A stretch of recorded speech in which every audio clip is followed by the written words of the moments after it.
Air Force One touched down in Rzeszów Friday morning, just tens of kilometers from the Ukrainian frontier. It has become a hub for the West's humanitarian and military response to the war in Ukraine. Washington's deployment of additional troops to NATO's eastern flank brings the number of American service personnel stationed in Europe to over 100,000. The president shared pizza with members of the 82nd Airborne Division, among the 10,500 troops now stationed in Poland.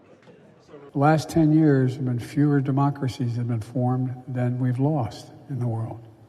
So this is what you're engaged in is much more than just whether or not you can alleviate the pain and suffering of the people of Ukraine. We're in a new phase. Your generation, we're at an inflection point. Biden met his Polish counterpart, Andrzej Duda, at a humanitarian relief center. Washington has pledged an additional $1 billion in humanitarian aid. The US president again accused Russian President Vladimir Putin of war crimes. The single most important thing that we can do from the outset is keep the democracies united in our opposition and our effort to curtail the devastation that is occurring at the hands of a man who, I quite frankly, think is a war criminal. Earlier Friday in Brussels, Biden met with the President of the European Commission, Ursula von der Leyen. Currently, Europe pays Russia around $600 million every day for energy imports, a glaring flaw in Western efforts to sanction Russia's economy.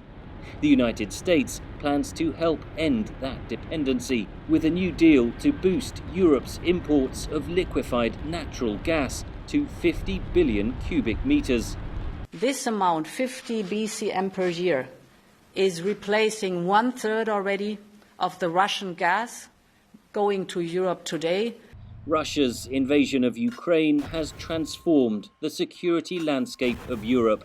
At the heart of President Biden's visit is a message of transatlantic unity.